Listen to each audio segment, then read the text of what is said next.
Welcome to the Pompey Politics Podcast, the podcast where we take matters of local, national, and international political importance and discuss them in a fair, reasonable, and even-handed way. I'm Ian Tiny Morris. And I'm Simon Sainsbury. Are you fair and I'm reasonable? Or? I think I'm probably the most reasonable of the two of us. I think it's yourself that's a bit of a firebrand when it comes to matters political. So Okay, answers in the yes, comments, please. Please, viewers. exactly. And it's our last podcast before we get greener. As the clocks go, whatever they go do tomorrow, spring forward, and we can broadcast without there having to be lights on in the background. Okay, yeah, that will save us the 12p or something from the LEDs that we've got running. Well done for going green, mate. I'd yeah, absolutely. It's the way forward, and so we get that this week. It's just the two of us. Mm-hmm. There's a song in that somewhere, and we're going to unpick. Rachel from Accounts stood up on Wednesday and gave us, I think, what she described as her spring statement, and I think what that lovable scamp Mel Stride described as an emergency budget. Yeah, I guess we'll unpick what it was and what it wasn't, and what we liked and didn't like about it. Yeah, indeed. So should we get straight into some headline information from the Chancellor's statement? Yes. Yeah. What was the big news? We can go to we'll dive straight in, but we're trying not to kill by PowerPoint. So one of the key things was GDP growth. The OBR have forecast that down from, in October they were forecasting that to be 2%, and now they're forecasting that down to be 1%.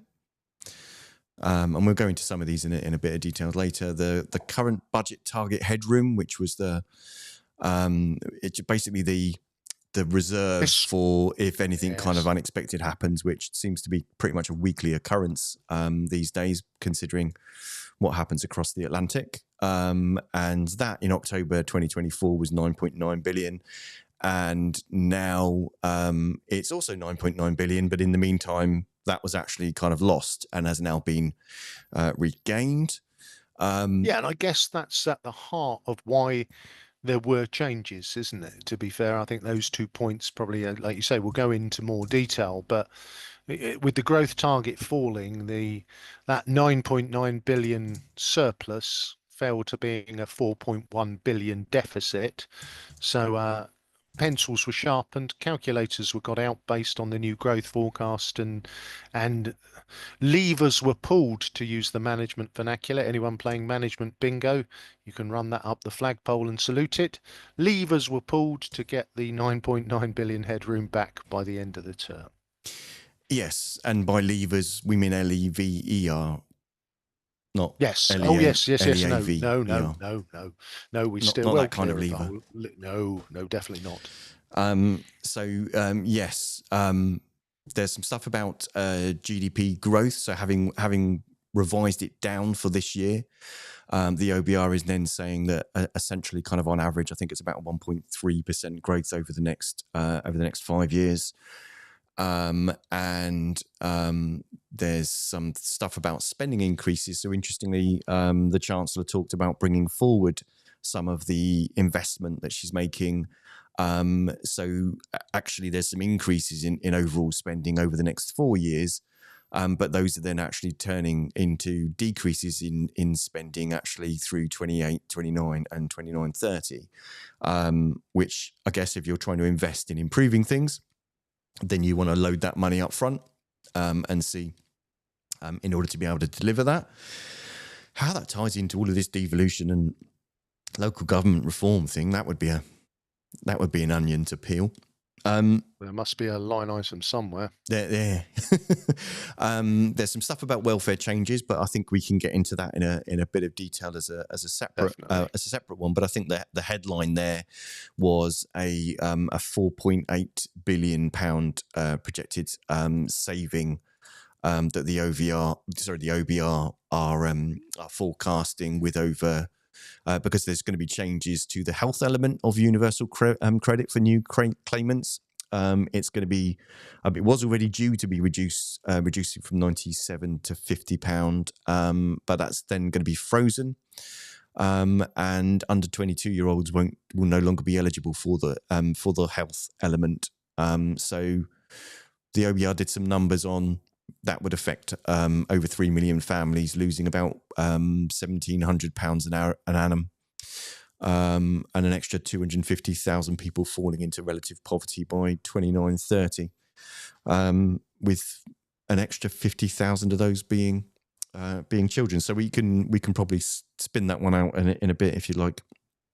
Yeah, I think that's one we need to come back to, because I think that's caused them perhaps the most vexation between the Labour ranks and those who would describe themselves on the progressive left. So definitely more to dig into there. Yeah, I mean, there's some stuff about changes in debt interest, but to be honest with you, I think the key thing there is to talk about actually just how much of national income is actually spent on just paying the interest on the debt that we've accrued. So there's that, and there's some stuff about inflation, which although it's and this is something Mel Stride, the shadow chancellor, didn't he just chancellor made big light of, that basically on the day of the election last year, it was at target of 2%, and then since it's kind of crept back up again and is now easing back down. But there's some basically there's some detail on how that will kind of come back into line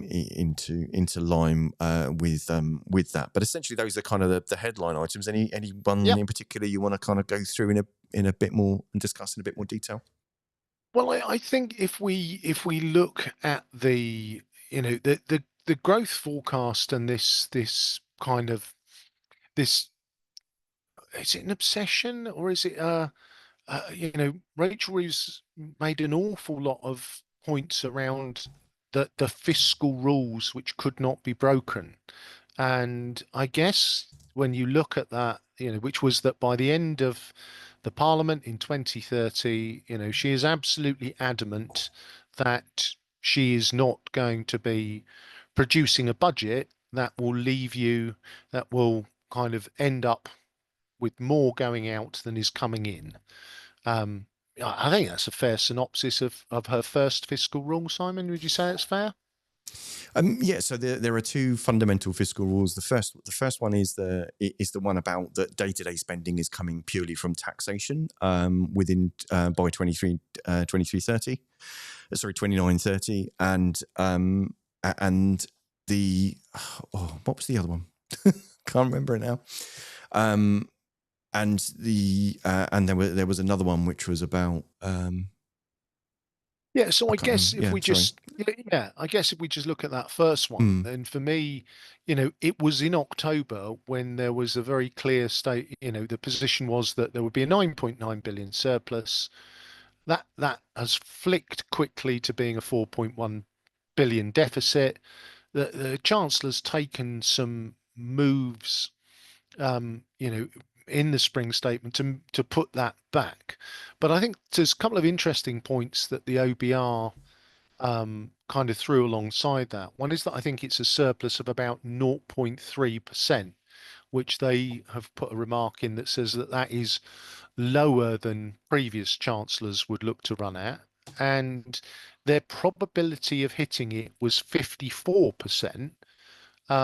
And I think back in October, they said the probability was 51%. Yes. So right. I am kind of 51 and 54 feels a little bit kind of flip a coin in the air.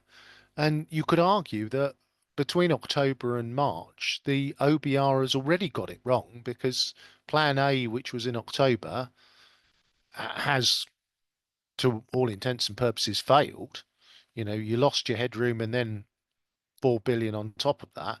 So you're having another go in March, just 6 months later.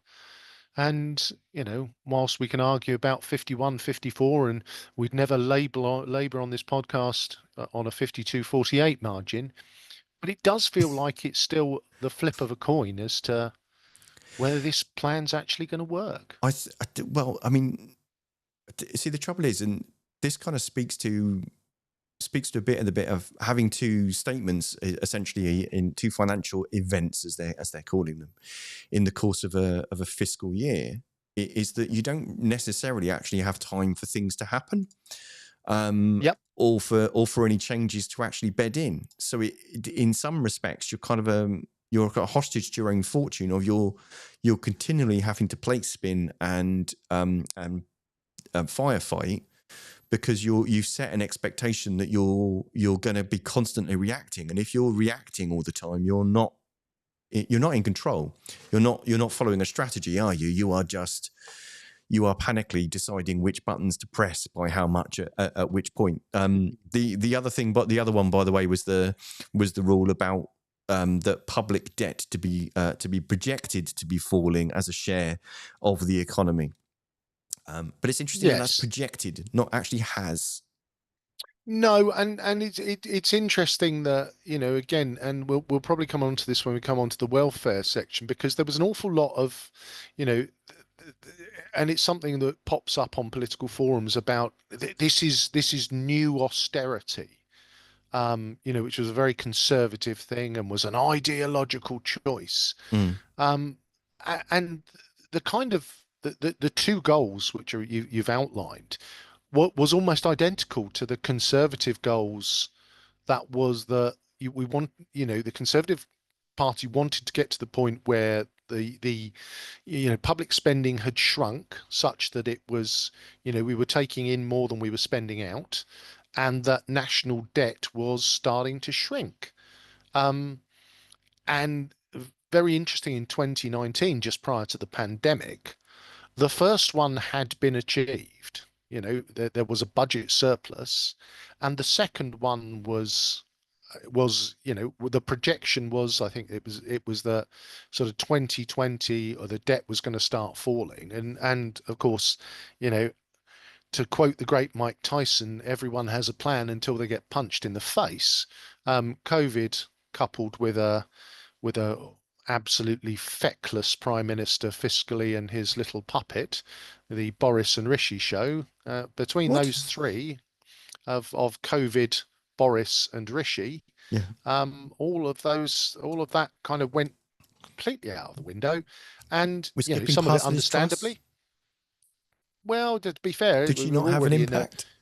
Oh, she did, but by that stage, the whole fiscally prudent kind of debt management, you know, was all of that was gone. And if you look at it, the Trussian response to that was defectlessly, to use a poker analogy, just push all of her chips in with not really any cards to play in her hand, and scream I'm all in, and lost. So but again, without wishing to run the whole of the history, I guess the parallel I'm drawing is that the fiscal rules that Rachel seems to be shooting for are pretty much identical to the same fiscal rules that the lovely George Osborne set in motion at the start of his term, followed up by Spreadsheet Phil. You're not going to use the C word, are you? No, no, no, no, no, no, no, no, The, never, never. no, Oh, not no. that one, not the short one. The long C No, word. no, no, no, no. We Um, we we well. I've always, that being the reasonable man rather than the hothead that you are, I always believed that the time in coalition between the so you Conservatives use and the the C Liberal word now. Democrats That's was a time of great beauty, and was politically a fabulous time in our political history. Unfortunately, the voters, many of whom now cry for proportional representation, as we both know, gathered with pitchforks and torches, and did terrible things to the Lib Dems as a result of their very reasonable participation. But we are getting off topic, so just a I tad. guess the key Let's key, kind key of thing there. try and wheel that back in.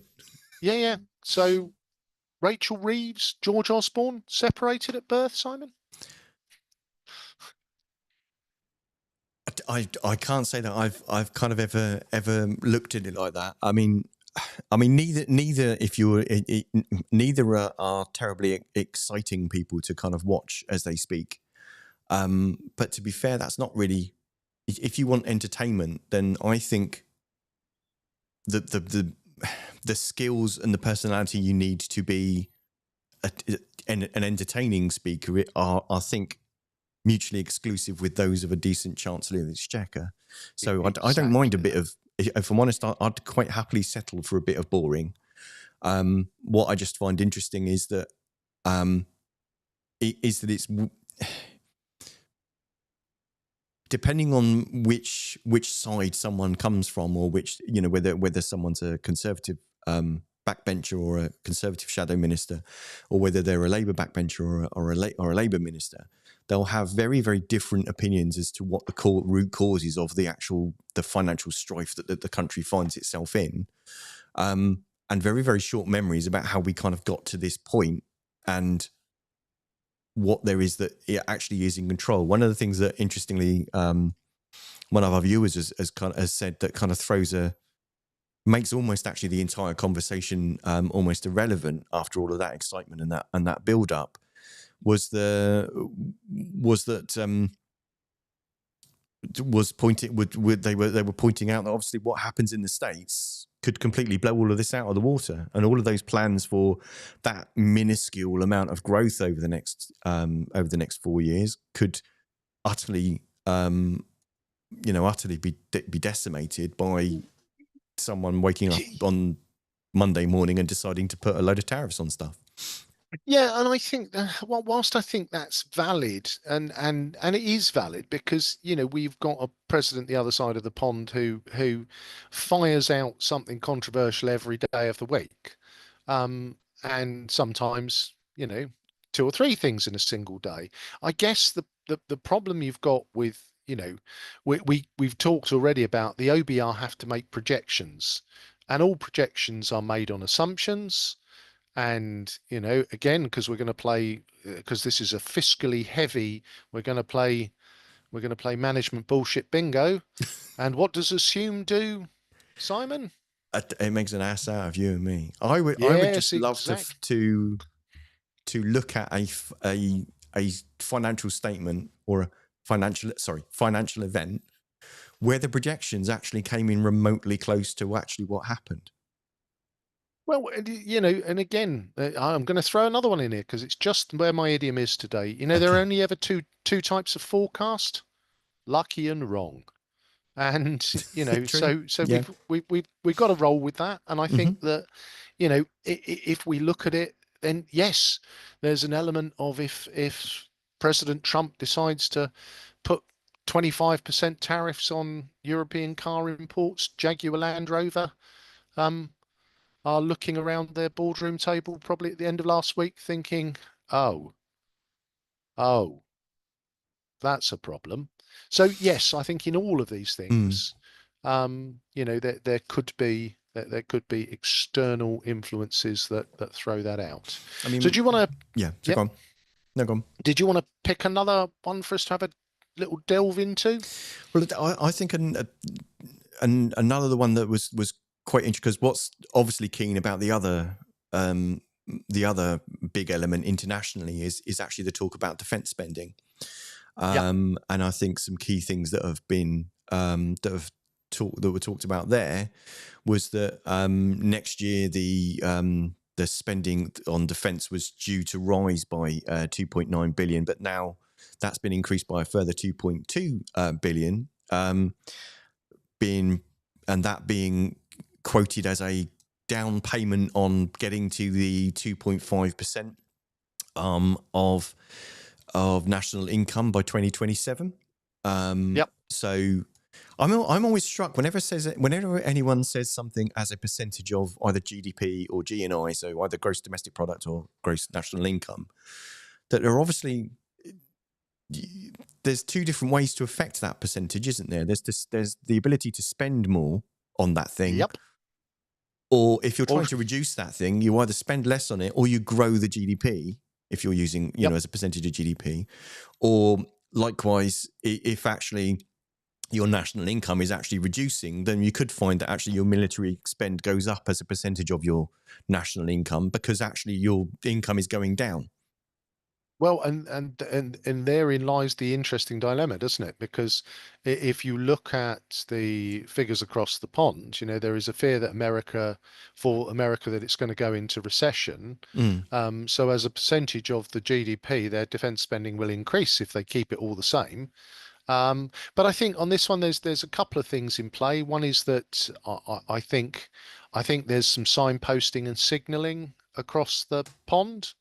I think there is this element of, and I hear words like appeasement, which makes me pinch the bridge of my nose and shake my head slowly. Mm. But there appears to be a recognition that it's something that all European nations probably should have done sooner. So Yeah. I think there's a little flash of ankle there towards Donald Trump and the US side of things to say, look, not only are we going to do it in 27, but we're starting sooner. I guess the flip side to that is that international aid will be paying most of that bill. Yeah, and that was a key. So I think there were some key bits to unpack about spending on defence. Yes, absolutely the right thing to be, certainly in the current climate, to be spending more money on defence, but that to be coming at the cost of foreign aid that is a soft power that essentially can, or it can be a cheaper way in actually preventing further more expensive things happening in the future. Then yeah, that it seems like a strange way to. I mean, as it writes itself, doesn't it? Is you go to war with welfare to basically go to war. You're paying for Yeah, paying for bombs with other things, but at the same time, yes, we need to spend more on our national defence. We've lived through a period of time where we've become too comfortable after the Cold War winding down of lots of expenditure on defence, and sadly that time unfortunately has passed because not all of the countries out there are friendly, and the best way to stop aggressive countries from doing aggressive things is to show that you can stop them. it, it, But it's yeah. So I thought that was good in the sense of not where the money's coming from, but that commitment, and also then with the aim of actually reaching 3% in the next Parliament. Although that was something the Conservatives said that the government should be bringing forward to this Parliament, but not saying actually where the money would come from if that was what they were going yeah. to do. I- Good Well, thing and for I us think is Simon, there talking. is. Oh, sorry. Go on. Yeah, it's worth just pausing there, isn't it? Because there was an element of, I believe in the Conservative manifesto, they committed to 2.5%, and their original commitment was to look towards could we possibly get to 3 in the next Parliament. Yeah. And it is the Yahoo sucks politics to say, well, 3% you should be doing it in this Parliament, and it is that element of, yes, of course we should, Yeah, but but how? but well, and that is that's the fundamental of all politics, isn't it? Even on the things we agree on, we often can't agree where they should be funded from. So, everyone seems to sort of nod and say, well, the 2.5% of GDP on defence is the right thing to do, Hmm. and I don't disagree with you that you know the aid budget looks a soft target to get the money from. And I think if as we might come on to some of the other cuts, um, I guess if it wasn't going to come from foreign aid, it's got to come from somewhere else. And it feels like all the somewhere else levers are already being pulled, and some of them are pretty unpalatable, um, either across the political spectrum, or especially to those kind of Labour voters slash supporters slash members of Parliament who kind of perhaps aren't wildly keen on the direction that the party's taking when leading the way. No, I think unfortunately that seems to be quite the narrative at the moment. I think disappointment is probably the underselling it. That Labour are experiencing from their own supporters and from their own backbenchers. but there aren't any easy choices, which is again kind of why it just seems a bit, to me, it just seems politically opportunist and not helpful for everyone else to just be saying, don't get me wrong, I'm not saying that I think that they've made all of the right choices, but I do think it's very easy as an opposition, for any opposition party, to say, oh, well, we wouldn't have done that. Great. What would you have done instead? Well, and it is the fundamental of government, isn't it? And Yeah. Labour's been in opposition for a very long time. Mm-hmm. And, a lot of their, shall we say, more traditional Labour, perhaps those more to the left of the party, I think are still in opposition emotionally. Um, just their opposition now is with their own party. And I guess when you look at things like fiscal rules and, you know, uh, the traditional Labour values have been about wealth redistribution, which is tax and spend and borrow. And, Yeah. those options, when you've got taxation at the highest level it's ever been, you've got a record national debt, which in the Yabu sucks politics was something Rachel referred to in her speech. And left us with record national debt. Hang about, wasn't most of that, or an awful lot of that, was, you know, bailing out people's fuel bills, paying for furlough, all things you fundamentally supported. Well, shut up, move on. So I do think there is a piece of, you know, we are in tough economic times. Yeah, we're in really crap times, but I guess we have actually been in situations where the national debt has actually been greater than its current percentage of GDP. Yeah, yeah. After the Second World War, and look at the things that we did then. We had even less money then, and we still managed Yep. to do great, big, amazing, wonderful things that changed the country for the better. Were the right things. Build all that housing, start the NHS, expand the welfare state. All of those things. All of those great things. Yes. Whilst at the same time, people were still having food rationed for 7, 8 years. Yeah, but that. So Yes, if we talk about, if we go back, it is easy to, and I think there is that element of, and I guess we if you've just been through 6 years of World War, and everyone knows somebody who's gone to war and never come back, then the government selling a message of tough times, we're all in it together, we've got to pull hard to get, to get the housing that was bombed rebuilt, and all of those things. I guess people are more ready to hear it than when you've lived through a period of relative prosperity. And I don't know that I when you compare, rationing, and we'll move on to relative poverty in a minute. Those are not the same things. So no, they're not. I just, and it's very easy to look on the past with a lens of nostalgic hindsight, or to look at, and certainly things, absolutely, I can't even begin to imagine it. They certainly weren't easy. But at the same time, I'm just trying to make the point that we have a lot of these rules, and if anything, when I listened to the Chancellor's speech, I thought that actually what she was, when she said repeatedly in the opening paragraphs about how things have changed and how it's a different kind of world, and there are lots of things that are no longer kind of reliable. I thought that was going to be the point, that she was going to be pivoting to say the right thing to do is to set aside one of my fiscal rules at this point, and therefore invest directly in XYZ that is going to improve productivity in the country, or is going to increase job prospects within the country. I thought that was where she was going to pivot to, but she didn't. I don't. Oh well, and the Tories would have eaten her for breakfast for doing it, but that's where I thought she was going to go. But no, I think that would have been her Liz Truss moment.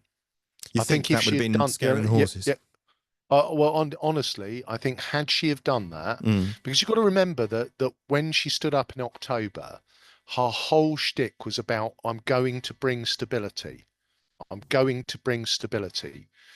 And I'll go into my star coalition of chaos.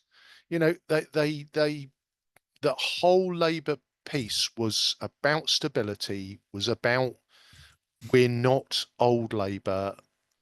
And for me, if after 6 months her opening statement would have been fiscal rules, no, it's a bit difficult. So I'm going to bin them off and we are going to go back to being Labour's borrow, tax and spend.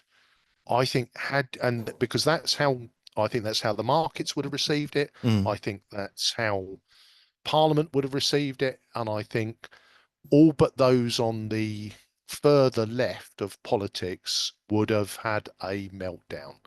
And I think had she have just gone all 6 months in, bit tricky, bin the rules, borrow more, I think she would have been eaten for breakfast, Simon. Okay, well, there we go. Don't. Yeah, This is why I'm not a political consultant. yeah. So, and then Yeah. instead, Shall we flick to the welfare stuff and just run through that again? Because I think that's probably from a political perspective, I think that's the one that is causing the yeah. most alarm, isn't it? I've got some highlights about the welfare stuff. So the health element of universal credit for new claimants. So that was an interesting thing about what a difference that would make, because you're not doing anything to change existing claimants, right? Yeah. Will be frozen after it being reduced from £97 to £50, and will also exclude anyone from under the age of 22 from being eligible for the health element. There's going to be £1 billion worth of employment support to help people back into work. No, it seemed to be how that was expressed would be support for them. But I wondered what they're doing to help support employers to actually help make the arrangements and the accommodations that they need to do in order to help people back into the workplace in order to make that work, because that might be something that Hold employers are that hold struggling with. that thought, Okay, and I will come we'll back to put a you. pin in that one.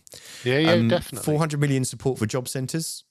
The universal credit standard allowance is rising from £14 a week, by £14 a week by 2030. It was last week. It was announced that it was going to be £15, so they shaved the quid off there. Stricter eligibility test for personal independence payment from November 2026, including additional eligibility requirements for disability living allowance. And the other one was the OBR stating about the 4.8 billion.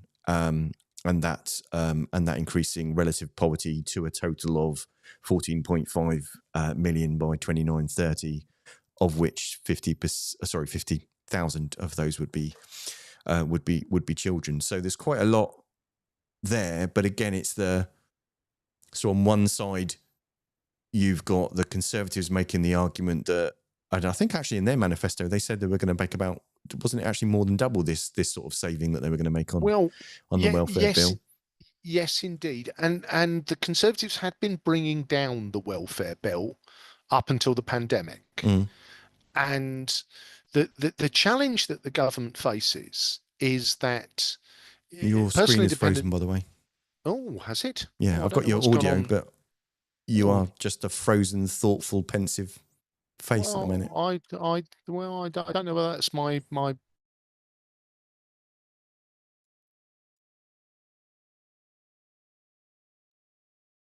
Have I lost you?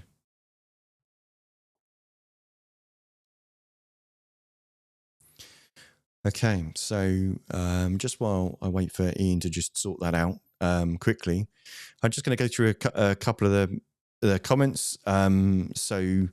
We've got Northern Brace basically saying that that's all basically nonsense, that it's the investment in job workshops and ghost job adverts. I'm not quite sure what ghost job adverts are, but let me just see if I can get Ian Am I back in. back? You are back and you are moving. Marvelous. Yes, welcome So back. thank you for that. No, that was a brief internet glitch. Yeah, so the challenge that the government faces is Hmm. that personal independence payments are paid both to people in work and who are not in work, who have disabilities. Hmm. And they are increasing there are new applicants at roughly 1,000 per day. And of those new applicants, the vast majority are in the under 40s category, and the majority of those applicants are around anxiety, social phobia, ADHD, autism, spectrum disorders. That is where that huge increase is coming from. And for anybody listening to this who hasn't listened before, I am blind, and for full disclosure, I am in receipt of personal independence payment. So I don't want to create a kind of league table of disability, but the challenge that the government faces is that this bill is growing exponentially. And I think what a number of people don't realize is that PIP isn't about the medical model of disability. So, I can go to an eye doctor who can certify that I am blind. That doesn't get me PIP. PIP is about how your disability affects you. Mm. So if somebody has a mental health challenge, if they complete the PIP form and and kind of explain they cannot undertake everyday tasks, they can't go out, they can't function, and I'm going to put normally in air quotes, in society, then they will be entitled to PIP. And I think this is where the government is in a really tough spot in terms of deciding how to control this explosion in people who are, and if I use the word self-identifying, I know it sounds judgmental, but who are self-identifying as disabled by the condition they have. The current system means that the government has no option but to pay them. Well, I think that's probably a whole podcast on itself, isn't it? It's And a whole episode I, on itself about I, where at what point do you, I guess, from a government level, you want to kind of draw a fairly easy to understand and consistent line of yep, who would and who wouldn't. But I guess in reality, each case is different, and there may be a variety of different needs and maybe a variety of different help that some people need. But I think it does it come down to, at the end of the day, if the aim is to try to find a way to help, because there's something that the vast majority of people, there is something that they can do to work. But the $64 million question yes, is what and how you help them being able to do that, bearing in mind whatever whatever physical or otherwise yeah, struggles that they may have, or whatever disabilities yes, that they may have. At the end of the day, it's on one end you've got it's absolutely wrong to write those people off and leave correct. them in a dependency lifestyle. Lifestyle is probably the wrong word, so my apologies. But on the other hand, it's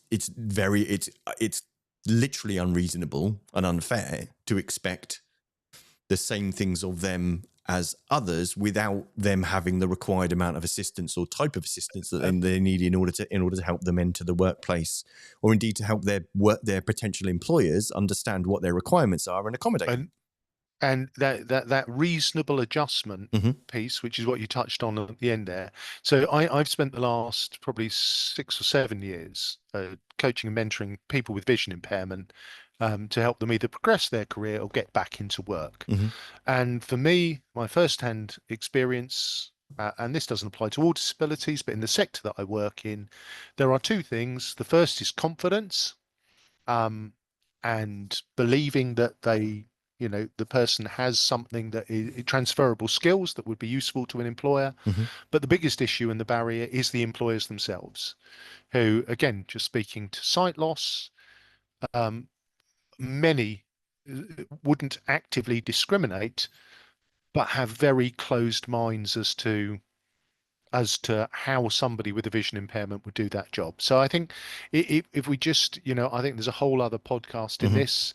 I think the challenge, which I think the Chancellor is going to have, is, you know, 250,000 new families or new people moving into relative poverty and 50,000 children moving into relative poverty is not something that would sit well with. It does. I don't think it sits well with anybody, and would definitely not sit well with Labour values. I think the only thing that the OBR did say is that that projection does not take into account potentially the impact of lifting people of the employment, lifting the number of So kind of if disabled some of those people. people get jobs and therefore Yeah, they're lifted they, into they work and exactly they will come out of that. But I think it is it's a really big issue. That I think I think there's still bumps in the road on this one, because I think a lot of that is still in a green paper which needs discussion, Mhm. and yeah, I think there will be significant backlash. There was an interesting note in the executive summary of the OBR's report, which spoke to the government. The memorandum of understanding between the OBR and governments is that they basically provide notice of that they're going to require a statement from the OBR with at least 10 weeks notice. The government gave them an extra 4 weeks worth of notice, but further on in the summary, it speaks to there were a couple of change last minute. Sorry, not last minute. There were a couple of later on changes, and they said there were minor changes to the policies about welfare that they didn't actually have a chance to fully explore what the impact of those would be. They also called out some other stuff that were to do with supply side reactions to policies in other parts of the economy. So it's just interesting that if that's if that's actually a key kind of thing, that's the very thing that hasn't kind of been studied in detail by the OBR. Yeah, absolutely. And that would, because obviously you would expect when the Green Paper was read a week ago last Tuesday that the impact assessment would be issued at the same time. But the impact assessment where these numbers of 250,000 come from was not issued until the day of the spring statement. So it suggested there was a bit of a lag there. So I guess time is moving on. Mm-hmm. And I was chanting along at the end, promised by Labour, delivered by Labour, opposed by the parties opposite, because that would seem to be a bit of a new chanting mantra for Rachel. I, I, So I, did I, did I feel like I've let you down by not counting the number of times that she said and opposed by the well, parties opposite. so Um, so but so I take it the parties opposite opposed what she had to say. well, so the parties opposite. So I mean, first went Mel Stride, who's the shadow chancellor. So he's basically a Conservative equivalent, and it took a while to kind of get into actually what the points that he was trying to make, and there was lots of flamboyant and jingoistic stuff at the start of his speech, but essentially his speech came down to we left it perfectly fine. All of the things that happened and went wrong during our time in government weren't our fault. It's wrong that you're claiming that the things that are going wrong now that you're in government that aren't your fault. We left you with a good ship. You've and he used some language that the speaker wasn't very happy with, which was when he mentioned about fiddling the targets, because that's essentially accusing them Fiddling the figures, yeah. of lying, which is not parliamentary language. Yeah, so it was essentially of, oh, it would have been so much better if we were in charge. Oh, and Rachel can claim that it's great that interest rates have gone down 3 times since they came to power, but we all know that they would have gone down by more if we'd still been in power. And it's Well, like, the fascinating thing there, wasn't it, was the whole thing around inflation. yes, So on the day that keys changed hands, it was yes, bang on the 2% target. yes, And now it's 3.2%. What are you doing, you clowns? Well, there's also the element of, and Rachel in the same style. Well, inflation was 11% when you were had your hand on the tiller, and there was a little bit of backwards and forwards, and Mm. nobody stops to say, well, hang about. It's the role of the Bank of England to try and control Yeah, that. inflation. So are Yeah, you claiming victory for them or you? Because if it's you, you, then yeah, you can't have both. You can't on one hand say that when it was 11% it wasn't anything to do with you, but then when it was 2% it was something to do with you. yep. You can't have it And both ways, can you? yeah, so I thought Mel Stride's response was, well, I thought both, there was Yeah. as I say, the promise by Labour, delivered by Labour, Yeah, they both did it. and They both did a lot of that. They both ended their speeches with actually, it was in Rachel's response to Mel Stride's speech, but Mel's basically, you promised X, you didn't. You promised this, you said you wouldn't do this, you did. You said you wouldn't do this, you did.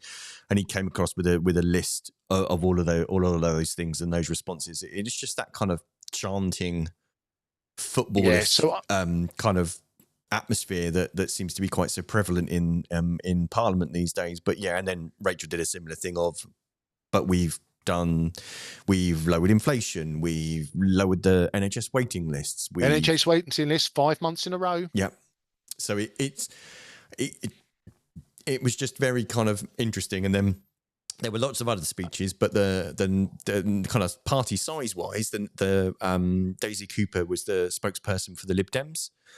Yep. And And what did Daisy have to say for so herself? essentially, to paraphrase Daisy Cooper, what she called out was well, hang on, people voted for change. Where is the change? This isn't the change people voted for. And could you possibly stop punishing disabled people or elderly people or those in needs, and actually go after the mega multinationals a bit more? Essentially, was the summary of that speech, which is Oh, yes, the Conservatives left it a complete utter mess, and people voted for change, but where is it? yeah, yeah. So Daisy turned the rhetoric up to max, and Yes, I'm guessing Nigel stood up and said, "Well, it's all the fault of the immigrants." yes. Nigel Farage surprised no one. From Reform, just in case there was like one person in the room that doesn't know which group Nigel's running these days.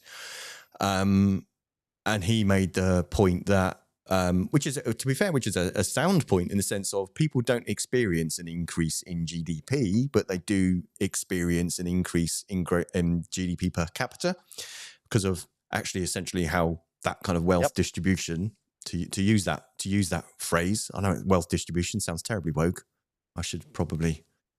I'm sure he Well, wouldn't you're approve. you're an old lefty at heart, so we're always gonna Well, yeah. go with it.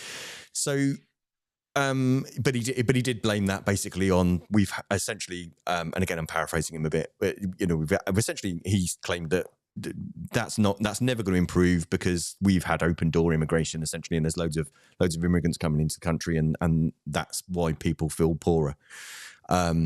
Which is obviously a dependable point to come from Oh Farage's yes. side of the political spectrum. So, in summary, then, Mm-hmm. Labour said it was all the nonsense they inherited and the world has changed, so it wasn't nothing to do with them. The Conservatives came back with it was nothing to do with us, it was all fixed by the time we gave it to you. What have you done to it? Yeah. Daisy's position was you're both rubbish, you've not changing anything, tax the corporations, tax the rich. Yes. And Nigel shouted, well, it's all the fault of the bloody immigrants. Pretty much. There we go. We could have saved ourselves like 55 minutes. Yeah, and I guess it's that well, it's that important thing, isn't it, Simon, to just try and strip away the pantomime. And I think that's possibly why, you know, Oh no, it folk isn't. who aren't as dedicated as you and I, who are prepared to sift through all those puddles of mud to try and find the real nuggets of gold. Um, I don't. you Well, know, they might be to, nuggets, but I don't know that they're gold. well, we'd like to think of ourselves as truth brokers at the very least. So I guess if you and I take a step back in terms of our own views on the budget, um, what did you? Should we start with light? Should we be positive? How do you want to do this? Do we go positive or negative first? See, I kind of find it. I find it really hard because this was a something and nothing thing, and you Mm. mentioned it earlier on. This was a spring statement, not a budget. The Yep. Conservatives tried to make a big thing out of it being an emergency budget, considering there were no actually real there's no kind of massive headline changes. If it was an emergency budget, there were no big levers Yep. being pulled or pushed in any particular way. So in some ways, I think I kind of see it as kind of something and nothing. The thing about the reductions in welfare spend, to me, I find that more stick than carrot, and Yep. wonder that actually, if you there's the bit of me that thinks if you looked at the root cause of why people aren't working and asked and tried to get some sort of statistical distribution about why don't feel that they're able to work and work that problem instead of just saying, "Wow, I'm just going to pull this from under you," and therefore Yep. you will that just kind of seems that seems the wrong way to cut. To me, that wouldn't seem the logical way. Yes, because some people will do that because they will force themselves to go into it. But if you're not fixing the underlying problem, if a vast majority of the people under 22 are suffering with anxiety, or there's problems because of them trying to understand their place in the world, if they're not getting the help that they need with ADHD or with other things like that, considering the massive backlogs in actually getting medical diagnosis and getting help with all of those things. If you fix those things, then maybe actually those people would have better outcomes in education, and therefore would end up actually having better outcomes when they come to entering into the job market. Well, and Um, it's almost a whole other show, isn't it? It Because I is. think There's we've like touched on it three before. different Touched shows on that it we before. could make out of Yeah, this. well, it's touched on it before. You know, the number of children who are identifying as SEND, having special educational needs or disabled, has doubled since 2019, and it's now nearly 1 in 5. So I guess if you were a responsible government looking ahead and you said, "Oh my Lord, is 1 in 5 of those children going to come out of the system?" And again, the language is awful, but identifying as disabled, and there is that element where if you are 16, 17, then if you're on what was employment support allowance and PIP, then you are you have £1,500 a month, best part of, in your pocket. Yeah, but And and nobody I really wants guess, to live that way, do they? No one wants to. well, I guess nobody wants to live that way. But if you're 17, 18, 19, and you're living at home and you've got a four-figure sum in your bank account every month, you can live a pretty decent 18-year-old life on that when you compare it alongside your mate who's having to work 40 hours a week, um, and isn't taking home much more than that. So the danger then is that it's a pathway that people then can't get off of. So I think in terms of, like we say, we won't do the whole other show now in the interest of time. I think the thing for me, which I didn't like, Simon, is actually, it's a little bit subtle, but I think it's important, is lots of cuts to the civil service were announced, Mhm. and senior managers tend not to cut themselves or the managers. So a lot of entry level positions going. Unemployment is rising, and the national insurance rises, and the welcomed living wage rises in April. I don't think it's going to help that. So we see two indicators that are going to lead to less employment, but the solution to the welfare problem is to get people into work. And I think for me, without wishing to delve into that, those three things didn't join up as a straight line for me, because I fear it's going to be harder Because with there won't be as unemployment many jobs rising. around. Exactly that. And particularly those that are sort of entry level jobs, because, as I say, senior managers tend not to make themselves redundant. They tend to look at the lower levels. Um, There must have been something in there you liked, Simon. I mean, I don't know if like is the right word. I think it was the right thing to do to increase spending on defence. I think Yep. that's absolutely needed. And it was absolutely right to be looking to find ways of being more innovative and with that expenditure, and to have as much of that actually being for homegrown industry, so that investment actually goes back into our own economy, into rather than into someone else's, and that also kind of helps against the against the picture that we have with some of the unpredictable responses from across the Atlantic. Is that okay? Then fine. We've got actually some quite large and very, very competent and very expert defence industries of our own. Let's start investing in them and the people that work for them. Those are high paid, high skilled jobs. That would be good. Let's do more of that. I think that's a good thing. Especially, I mean, Rachel called out a revitalisation of Portsmouth Dockyard, Portsmouth Naval Base. Dockyard. Yeah. So I don't quite know what a revitalisation of it would look like, but nonetheless, that's a good thing. Because that's for us being in Portsmouth, that's a good thing around here. So I think those are good. I think where the money is coming from, I don't like, but the same, that's easy for anyone to say, isn't it? I want you to spend on X, but I don't like. I don't know. I haven't got an answer of where the magic money tree is. Yeah, finding it is your problem, not ours. No, and again, in terms of future shows, if there is anybody listening or anyone who knows what that might mean in terms of Portsmouth Naval Base, we would love to hear from you and explore that as a potential future opportunity. And I guess in closing, we could just hang around and see whether someone adds us to their WhatsApp group or something. And well, that is the hope, isn't it? That has always been the hope that that one of us would get added to a Signal group and start to get the inside information. I guess in terms of what I liked, love a fiscal rule, me. And it might be predictable, but there is that element of my biggest fear with Labour was old Labour and tax and spend, and under the kind of quote unquote of investment,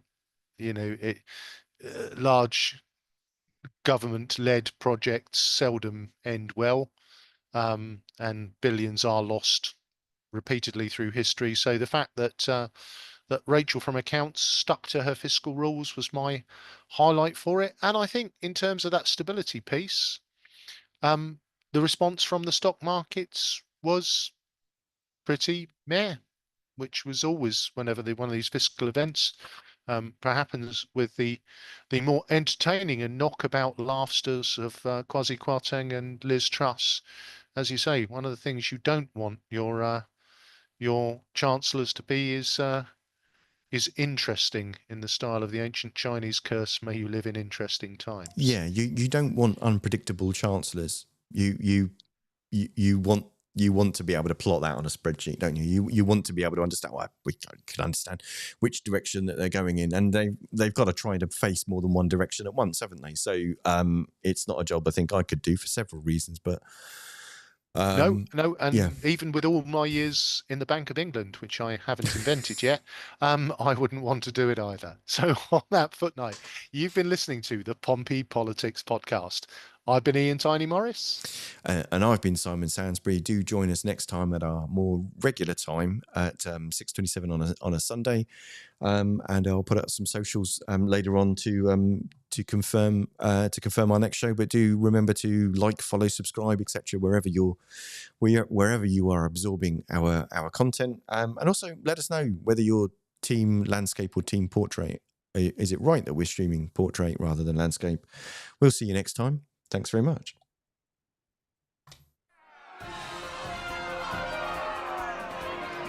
Don't forget to like, follow and comment on Facebook, or comment and subscribe on YouTube. Find us on all the social media platforms: Facebook, X, YouTube, Threads, LinkedIn.